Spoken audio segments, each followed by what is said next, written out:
నా గొలుసు! అయ్యో, నా గొలుసు పోయింది. నా గొలుసు పోయిందమ్మా.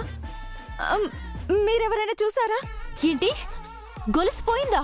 అవునండి. అయ్యయ్యో, పట్ట పగలు నలుగురు ఉన్న చోట మనిషికి తెలియకుండా గొలుసు ఎవరు కొట్టేశారు? అవ్వ, దొంగ దొంగ దొంగ! ఎవరైనా పోలీసులకు ఫోన్ చేయండి. చెయ్యండి. అసలు అంత పరధ్యానంగా ఎలా ఉన్నారు? ఇలా అవుతుందని వెతకండి, ఇక్కడ ఎక్కడ ఉంటుంది. వెతకండి, ఇక్కడ బ్రో, ఇక్కడ వెతకండి. భయ్యా వెతుకు. అయ్యో, వెతకండి వెతకండి. ఇక్కడ వెతకండి, అక్కడ వెతకండి.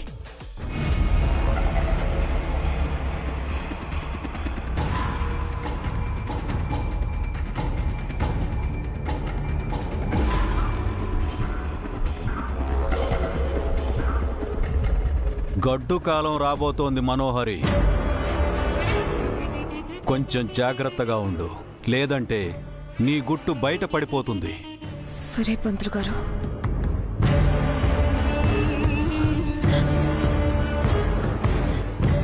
ఒక పక్క అమ్మర్ ఎంక్వైరీ అంటున్నాడు, మరో పక్క ఈ స్వామీజీ ఏదో గండం అంటున్నాడు. దేవుడా, నువ్వే నన్ను కాపాడాలి.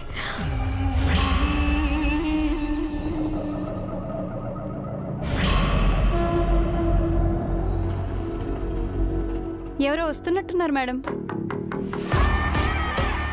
చిత్ర ఇక్కడికి వచ్చిందేంటి?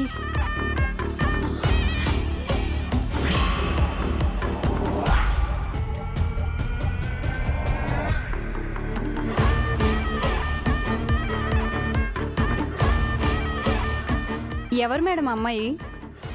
ఇక్కడే పెరిగింది బాబోయ్. కంటికి కనిపించిన ప్రతిదీ దొంగతనం చేసేసేది. డిగ్రీ మధ్యలోనే ఆపేసి జాబ్ చేసే అమ్మాయిల దగ్గర డబ్బులు దొంగతనం చేస్తుండేది.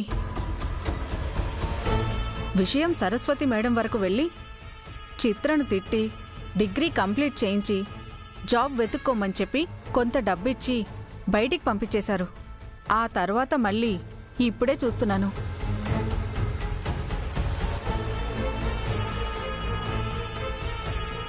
హాయ్ మేడం, ఎలా ఉన్నారు? బాగున్నాను చిత్ర, నువ్వెలా ఉన్నావు? నేను అస్సలు బాలేను మేడం. జాబ్ పోయింది. ఎటు వెళ్ళాలో తెలియక, ఏ దిక్కు లేక ఇక్కడికి వచ్చాను మేడం. ఒక్క 2 రోజులు ఇక్కడ ఉండొచ్చా? Please madam. అనాథని మేడం, నాకు ఏ ఆధారమూ లేదు మేడం. ఒక 2 రోజులు నన్ను ఉండనివ్వండి. ఆ తర్వాత ఏదో ఒక జాబ్ చూసుకుని వెళ్ళిపోతాను మేడం. సరే, ఈ అమ్మాయి పైన నీకు రూమ్ చూపిస్తుంది, అందులో ఉండు. Thank you madam. అవును, మా బ్యాచ్లో వాళ్ళు ఎవరైనా మీకు టచ్లో ఉన్నారా? అంటే మాట్లాడి చాలా రోజులైంది. హైదరాబాద్లో ఎవరైనా ఉంటే వెళ్ళి కలిసొద్దామని. నువ్వెళ్ళడం ఎందుకు? భాగ్య గెట్ టుగెదర్ ఏర్పాటు చేసింది. అందరూ ఇవాళ ఇక్కడికే వస్తున్నారు. అందరూ అంటే ఎవరెవరు వస్తున్నారు మేడం? భాగ్య, ప్రమీల, ప్రసన్న, చందన, మనోహరి. మనోహరి వస్తుందా? అసలు మనోహరి ఎక్కడుంటుంది మేడం? తనని కలవాలని నేను చాలా సంవత్సరాల నుంచి ట్రై చేస్తున్నాను మేడం. అవునా? ఇప్పుడు అమరేంద్ర గారింట్లోనే ఉంటుంది.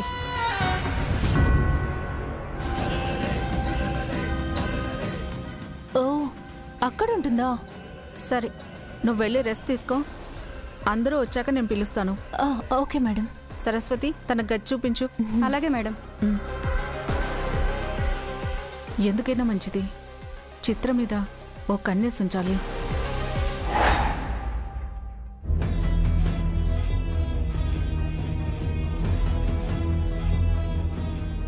సో జరిగింది అది సార్. ఏం చెయ్యాలో అర్థం కాక మీ దగ్గరికి తీసుకొచ్చాను. ఏంటమ్మా మనోహరి, నువ్వు చేసింది ఎంత పెద్ద క్రైమో నీకు అర్థమవుతుందా? అసలు అమరేంద్ర నీ పక్కనుండగా నువ్వు వాళ్ళ మాటలకి భయపడి ఇంత పని చేశావంటే నాకేమనాలో కూడా తెలియట్లేదు. సారీ సార్, నేను చేసిన తప్పుకే ఈ మాట సరిపోదని నాకు తెలుసు. కానీ ఇప్పటికీ పిల్లల మీద 1-2 సార్లు అటాక్ అవ్వడం వల్ల భయపడి వాళ్ళు చెప్పినట్టు చేశాను.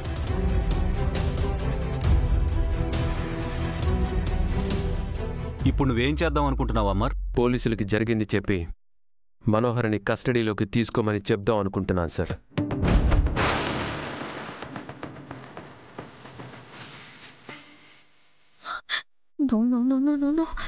ఒకసారి పోలీసులు నన్ను కస్టడీలోకి తీసుకొని నా గురించి తెలుసుకోవడం మొదలు పెడితే నేనెంతో కష్టపడి దాచిన నిజాలన్నీ ఒక్కొక్కటిగా బయటపడతాయి. ఇక ఆ తర్వాత నన్ను ఎవ్వరూ కాపాడలేరు. నువ్వు చెప్పాల్సింది ఏమైనా ఉందా అమ్మా? నేనెవ్వరూ లేని అనాథని సార్. నాకంటూ ఎవరైనా ఉన్నారు అంటే అది అమర్ ఫ్యామిలీయే. నేను చేసిన తప్పు ప్రేమతో చేసిందే తప్ప వేరే ఉద్దేశంతో చేయలేదు సార్. ఇంకా అమర్ ఏ నిర్ణయం తీసుకున్నా నేను తల వంచుతున్నాను సార్. నువ్వు కాసేపు బయటుండమ్మా, పిలుస్తాను. Rathod, take care of her. Yes sir. రండి మేడం.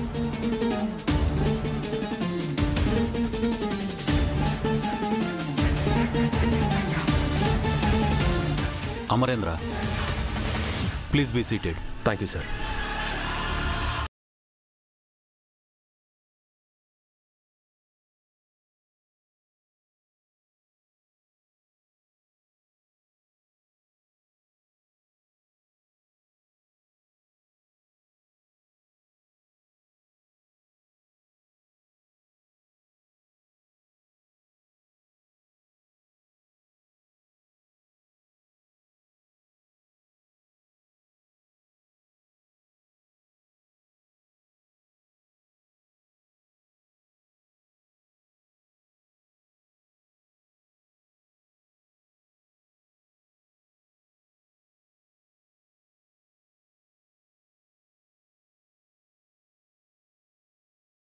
ఇంకెంతమంది ప్రాణాలు పోతాయోనని ఊహించుండదు. అంతా అయిపోయిన తర్వాతైనా నాకొక మాట చెప్పుంటే ఈ పాటికి మీనన్ని పట్టుకునేవాళ్ళం సార్. నీ గురించి, నువ్వు డ్యూటీకిచ్చే ఇంపార్టెన్స్ గురించి తెలిసిన తర్వాత కూడా ఆ అమ్మాయి చెప్పే ధైర్యం చేస్తుందా? అయినా ఆ అమ్మాయికి మీనన్కి హెల్ప్ చేయాల్సిన అవసరం ఏమైనా ఉందా? లేదు సార్. మరి ఎవ్వరికీ ఏం కాలేదు. పైగా ఇప్పుడు ఈ విషయం బయటపడితే ఎంక్వైరీ అని, లీగల్ ఇష్యూస్ అని చాలా ఉంటాయి. ఈ ఒక్కసారికి మందలించి వదిలేద్దాం.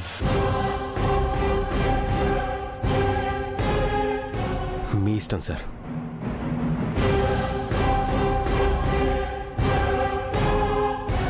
మేడం, మీరు ఎంత తిరిగినా తిరిగి ఇంటికి మాత్రం వెళ్ళరు.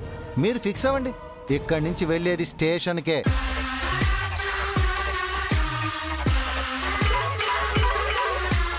సార్, వస్తున్నాం సార్. పదండి మేడం.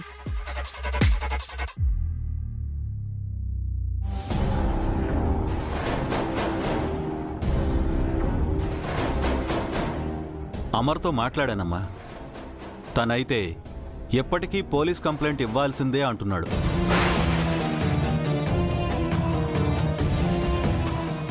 కానీ నీ ఫ్యూచర్ని దృష్టిలో పెట్టుకుని ఈ ఒక్కసారికి వదిలేద్దామని అమర్ని ఒప్పించాను. అవునా sir? Thank you sir. Thank you so much. ఇదే లాస్ట్ అండ్ ఫైనల్ వార్నింగ్. ఇంకోసారి ఏ చిన్న మిస్టేక్ జరిగినా చూస్తూ ఊరుకోం. అలాగే ఇలాంటిది ఫ్యూచర్లో ఏది జరిగినా అమర్కి చెప్పాల్సిందే. సరేనా? సరే సార్. గో. అమర్, నేను ఇంటికి వెళ్తాను. ఇంటికి కాదు, మనం వేరే చోటికి వెళ్ళాలి. రాథోడ్ సార్. కార్తీ,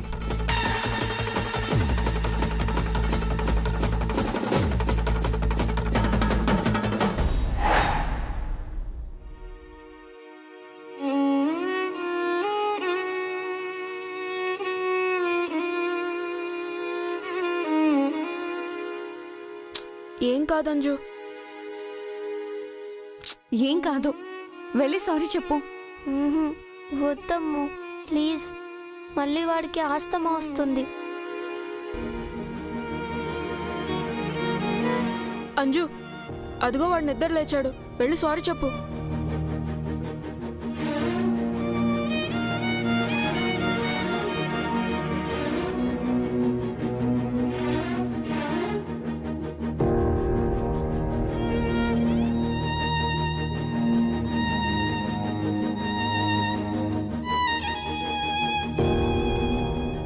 సారీ రా, ఇంకెప్పుడు నువ్వు చదువుకునేటప్పుడు డిస్టర్బ్ చేయను.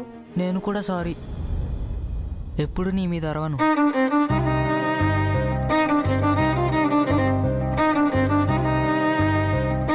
అయినా నా సమస్యకు కారణం నువ్వు కాదులే, నువ్వేం బాధపడకు, సరేనా?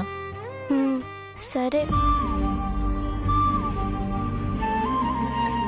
నిన్నలా చూసి చాలా భయం వేసిందిరా. అవునరా, నేను అలా చూడడం మొదటిసారి కాకపోయినా ఎప్పుడు అమ్మ నీ పక్కనే ఉండేది కదా, కాస్త ధైర్యంగా ఉండేది. ఇప్పుడు అమ్మ లేదు కదా, అందుకే చాలా భయం వేసింది. అమ్మ ఎక్కడికి వెళ్ళలేదు, మన చుట్టూనే ఉంది. అందుకే ఎప్పట్లాగే ఈరోజు కూడా ఆకాష్ని కాపాడింది.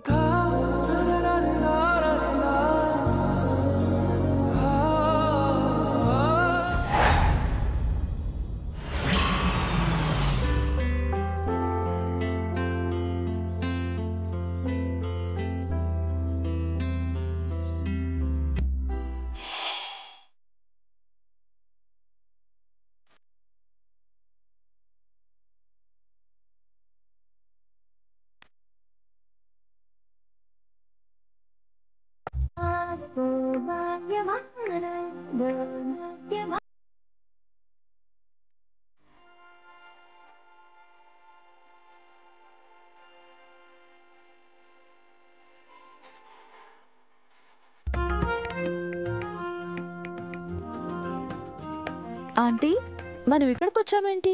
తెలీదమ్మా, ఇందాక అమర్ ఫోన్ చేసి అందరినీ ఇక్కడికి రమ్మని చెప్పాడు.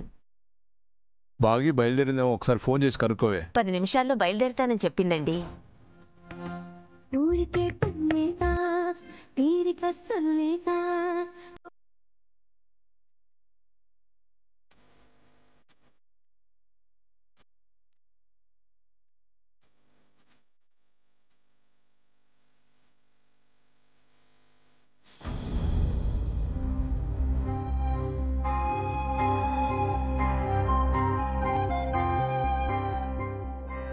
ఏంటమ్మా అలా అయిపోయావు? అనాథ శరణాలయానికి రావడం ఇదే మొదటిసారా?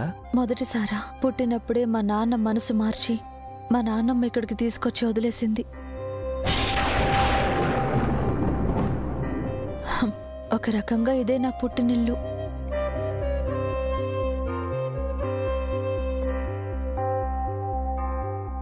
సరే, లోపలికి వెళ్దాం పదండి.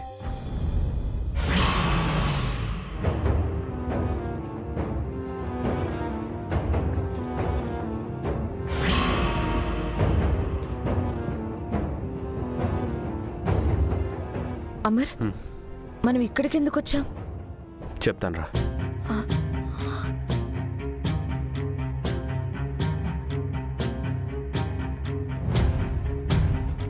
ఏంటమ్మర్, అందరినీ ఇక్కడికి రమ్మని చెప్పావు? ఆరు చనిపోయిన రోజు నుంచి ప్రతి నెల తను చనిపోయిన రోజు ఆశ్రమంలో భోజనం.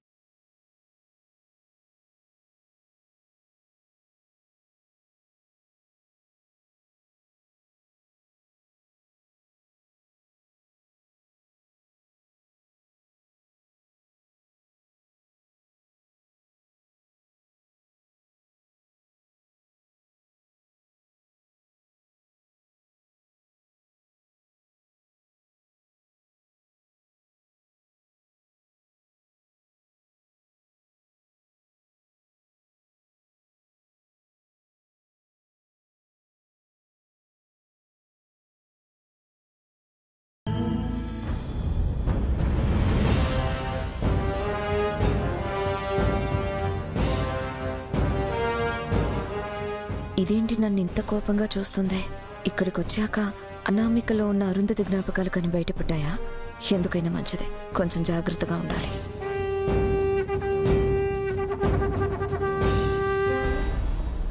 ఏమో అండి, అరుంధతి గారు ఇప్పుడు కూడా మీ మధ్యలోనే ఉండొచ్చు, మీతోనే ఉంటుండొచ్చు.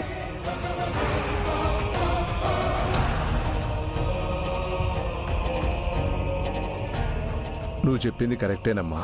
అప్పుడప్పుడు అమ్మాయి నిజంగా మా మధ్య ఉన్నట్టు అనిపిస్తుంది. అంత మంచి కోడల్ని పోగొట్టుకోవాలని మా తలరాతలో రాసిపెట్టుందేమో.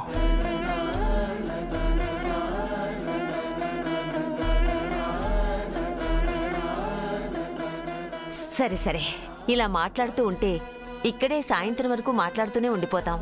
అమర్, ఒకసారి బాగీకి ఫోన్ చేసి ఎంతవరకు వచ్చిందో కనుక్కో.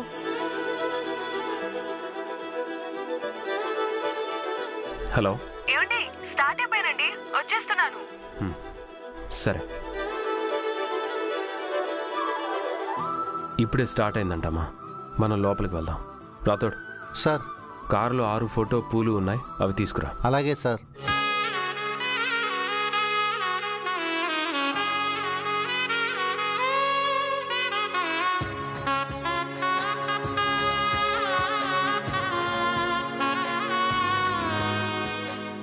నమస్తే సార్. నమస్తే అండి. ఎలా ఉన్నారు? బాగున్నారా? బాగున్నా. ఇక్కడికి వచ్చాక చేసిన తప్పులు కానీ పాపాలు కానీ ఏమైనా గుర్తొచ్చాయా?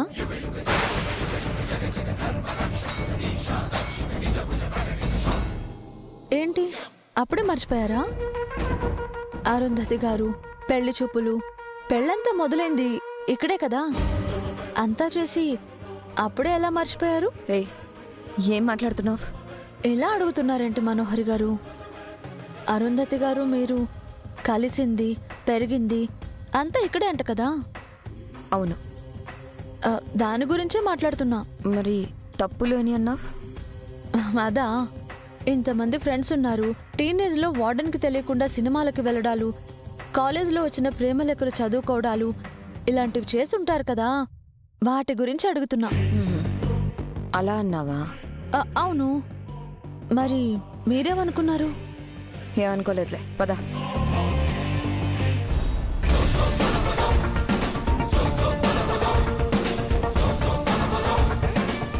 లేని ప్రేమని నటించి నన్ను చంపేశావు.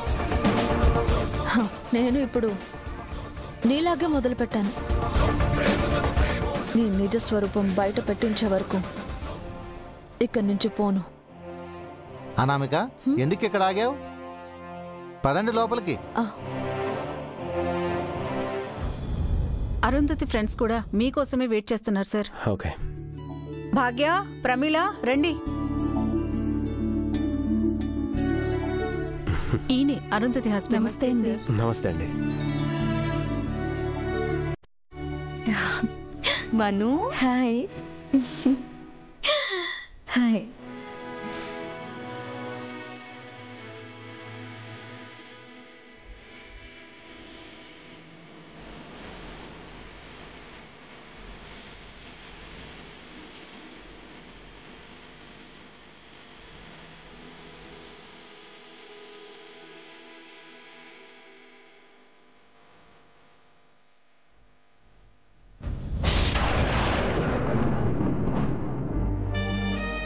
భాగ్య, ప్రసన్న, మీ ఇద్దరిని చూసి ఎన్ని రోజులైంది.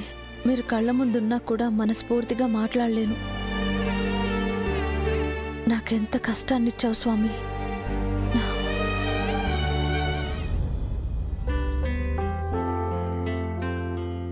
ఆరు పేరు మీద ప్రతి నెల మీరు చేస్తున్న మంచి పనుల గురించి వార్డెన్ గారు చెప్పగానే మిమ్మల్ని కలవాలని చాలాసార్లు అనుకున్నాను సార్. ఆరు చాలా మంచిది సార్. తనను మీరెంతగా ప్రేమించారో, ఎంత బాగా చూసుకున్నారో ఫోన్ చేసినప్పుడల్లా తన మాటల్లో అర్థమయ్యేది. Thank you so much sir. ఆరుని పెళ్లి చేసుకున్నందుకో, తనకి మంచి జీవితాన్ని ఇచ్చినందుకో, తనని ప్రేమించినందుకో కాదు సార్, తనకి ఒక కుటుంబాన్ని ఇచ్చినందుకు,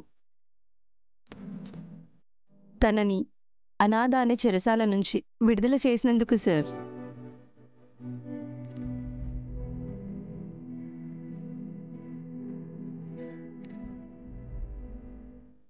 ఆరు గురించి మనం చెప్తున్నాం అనుకుంటున్నారు గాని వాళ్ళని ఇంకా ఎక్కువ బాధ పెడుతున్నాం. సార్ వెళ్దానండి.